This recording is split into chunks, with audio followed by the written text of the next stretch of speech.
আশা করি খুব ভালো আছেন। আমার এই ছোট্ট জগতে আপনাদের সবাইকে স্বাগত। পরোটা আর আমার লুচি। মায়ের এখানে এসেছিলাম যেদিন, সকালবেলায় ট্রেনটায় নামিয়ে দিয়েছিল।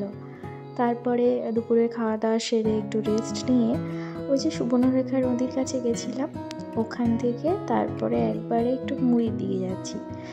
আসলে এই দিনের পরের দিনেই আমাদের একটু বেরোনোর প্ল্যান ছিল, এই একটু অযোধ্যা যাওয়ার প্ল্যান ছিল। তো বাবার ওখানে স্কুটিটা তো নেই, তো যার স্কুটি নিয়ে আমরা বেরিয়েছি, তো সে বলেছিল যে তেল একটু লাগবে গাড়িতে। তো সেই পেট্রোল পাম্পটা আমাদের বাড়ি থেকে মানে কোয়ার্টার থেকে একটু দূরে আর কি, তুলিনে পড়ে। মানে একটা হচ্ছে আমরা থাকছি ওয়েস্ট বেঙ্গলে, বাট পেট্রোল ভরতে যাচ্ছি ঝাড়খণ্ডে, এরকম একটা ব্যাপার।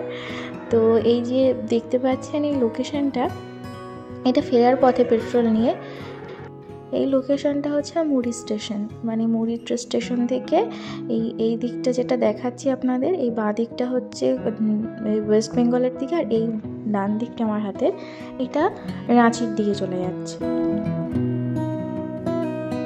তো যেরকম বলেছিলাম পরের দিন আমরা বেরোবো, আমরা পরের দিন সকাল 10টার মধ্যে বেরিয়ে পড়েছিলাম অযোধ্যার উদ্দেশ্যে। তো এইরকমই রাস্তাঘাট, এরকম রাস্তার উপর দিয়ে যাচ্ছিলাম। আর রোদের তাপটা বেশ ছিল, কিন্তু যেহেতু ঠান্ডা ছিল আর গাড়িতে বসেছিলাম, ওই ঠান্ডা হাওয়া ঠান্ডা ওয়েদারের সঙ্গে এই রোদের কম্বিনেশনটা যেন মনে হয় শীতের দিন আইসক্রিম খাওয়ার মতো একটা মধুর কম্বিনেশন ছিল। ভীষণ ভালো ওয়েদার ছিল আর ভীষণ ভালো লাগছিল। আমি একটু গানও চালিয়ে নিয়েছিলাম ফোনে, সেই গান শুনতে শুনতে যাচ্ছি, যেহেতু কেউ ছিল না আশেপাশটা, তো বেশ ফাঁকা ফাঁকা। এবং এই ফাঁকা ফাঁকা আর এরকম জঙ্গলময় পরিবেশ বলেই হয়তো লোকেশনটা এতটা সুন্দর ছিল আর এতটা ভয়ও ছিল। তার জন্য আমরা সন্ধ্যের অনেক আগে বাড়ি চলে এসেছি, মোটামুটি 4:30-5টার মধ্যে আমরা রুমে চলে এসেছি।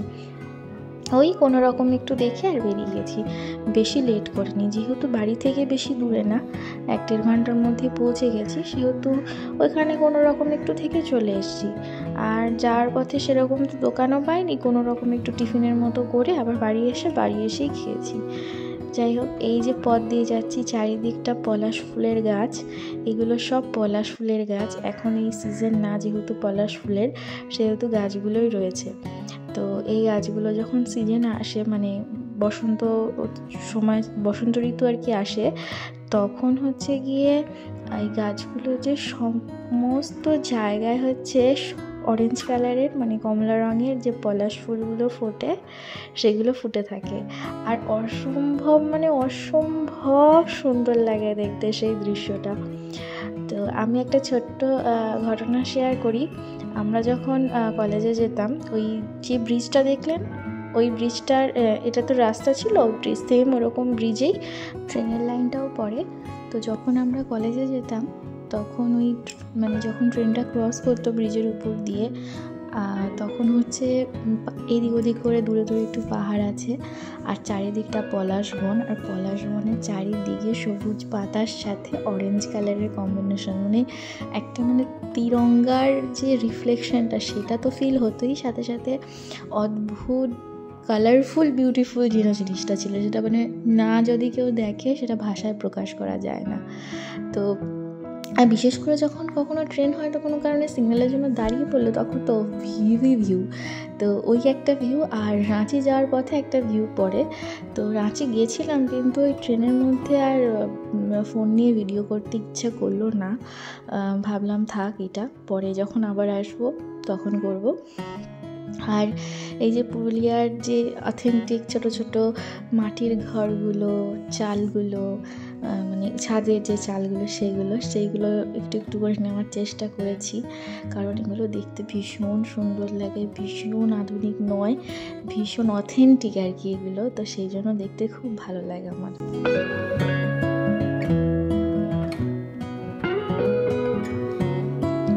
লোকালিটির পরে জঙ্গল, আবার জঙ্গল পার করে লোকালিটি, এরকমভাবেই যেন এই আঁকাবাঁকা পথটা আরও বেশি মানে কী বলবো, সোলফুল, ম্যাজিক্যাল এরকম হয়ে এসছে আমার কাছে। আর এই যে যখন সামনেই যেরকম এই সাইনবোর্ডটা রয়েছে যে এলিফ্যান্ট ক্রসিং, এখান থেকে প্রায়শই এলিফ্যান্ট আর কি যাতায়াত করে, এলিফ্যান্টরা তাদের পরিবার নিয়ে বা ঝুন্ড নিয়ে এরকম যায় আর কি। তো আমরা তো খুব প্রে করছিলাম যে যদি কয়েকটা দেখা যেতে পারে, দাঁড়িয়ে থেকে একটু দেখতে পেতাম, বাট সেই দিন এরকম কিছু সৌভাগ্য হয়নি, ওরা বেরোয়নি। এখানে অনেকটা রাস্তা, মানে প্রায় অনেক 2-3 কিলোমিটারের বেশি ছাড়া কম হবে না রাস্তা জুড়ে, পুরোই এরিয়াটাকে ওরা এলিফ্যান্ট জোন হিসাবেই রেখে দিয়েছে, এখান থেকে যাতায়াত করে এরা। তারপরে আবার একটু লোকালয়ের মধ্যে প্রবেশ করছি আমরা।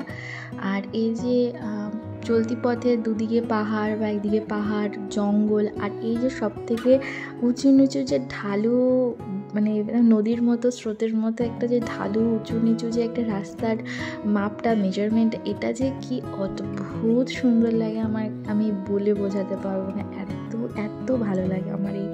আর এই মানে সব থেকে বড়ো কথা, এই কলকাতার মতো তো ঝঞ্ঝাট নয়, পুরো নিট অ্যান্ড ক্লিন, শান্ত শিষ্ট। অনেকে ভাবে এইসব এরিয়া খুব নোংরা হয়, হ্যাঁ একটু লোকালিটির মধ্যে গেলে সবাই এখন একটু আধটু অপরিষ্কার বা আবর্জনা তৈরি করে, আমরা মানুষ মাত্রই খারাপ, কিন্তু দেখুন যেখানে শুধুমাত্র প্রকৃতি যা রয়েছে সেখানটা কত সুন্দর, কত পরিষ্কার, নিট অ্যান্ড ক্লিন। তো এই রাস্তা দিয়ে যেতে তো যে ভালো লাগছিল, তার সাথে পরিবেশ, তার সাথে ওয়েদার, সবটাই যেন মিলেমিশে একাকার করে মনোরম তৈরি করে দিয়েছিল। কি বলবো, এত ভালো লাগছিল। তো আমরা যখন যাচ্ছিলাম, যাওয়ার পথে আমরা সেই মুখোশ গ্রাম বলে যে জায়গাটা আছে সেইখানটা দিকে ক্রস করেছিলাম। তো যাওয়ার সময় আমরা নামিনি, বাট আসার সময় আমরা ঘুরে এসেছিলাম ওখান থেকে। তো আমরা যখন চলে এসেছি তখন বাবা বলল যে ওই রাস্তা থেকে না অন্য আরেকটা রাস্তা হয়, ওই দিক থেকে আসলে আরও কিছু দেখার দর্শনীয় ছিল। তো আমরা যেহেতু জানি না, একটা রাস্তায় জানি, ওই রাস্তায় গেছি, ওই রাস্তায় এসেছি, তো ইচ্ছে আছে পরের বার যখন যাব তখন এই মুখোশ গ্রামের উপর থেকে গেল ফেরার সময় অন্য রুট হয়ে আসবো, কারণ অভির গিয়ে তো ভীষণ ভালো লেগেছে। ইভেন ও আমাকে যেদিন এসছি, ঘুরে এসছি যেদিন, তার পরের দিন সকালে আবার বলছে চলো অযোধ্যা যাই, তো ওর এতটাই ভালো লেগেছে। তো যাই হোক, এই রাস্তা দিয়ে আমরা যাচ্ছিলাম এবং মুখোশ গ্রামটা আমরা ক্রস করে আমরা অনেকটা পথ চলে এসেছিলাম, এবং দেখতে তো ভীষণই ভালো লাগছিল, আর অনুভব করতে যেন আরও ভালো লাগছিল।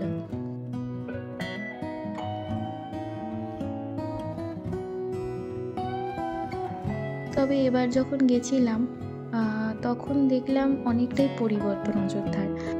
কারণ লাস্ট টাইম যখন আমি গেছিলাম তখন আমি 5-এ পড়ি, মানে অনেক বছর আগেকার কথা বলছি, সেই হিসাবে একটা তো হিউজ পরিবর্তন আসে, কিন্তু অত্যধিক হিউজ পরিবর্তন চলে এসেছিলো অযোধ্যার রূপের। আমরা প্রথমে যখন গেছিলাম তখন একদম টপে গেছিলাম, যেখানে চা বাগান, পুরো যে একটা গ্রাম সেটা পুরোটাই ছিল। কিন্তু এবার আমরা অত টপে যাইনি, কারণ স্কুটি নিয়ে গেছি, একা একা ফিরতেও হবে, সেই জন্য আমরা অত রিস্ক নিইনি, একটুখানি দেখে চলে এসেছিলাম।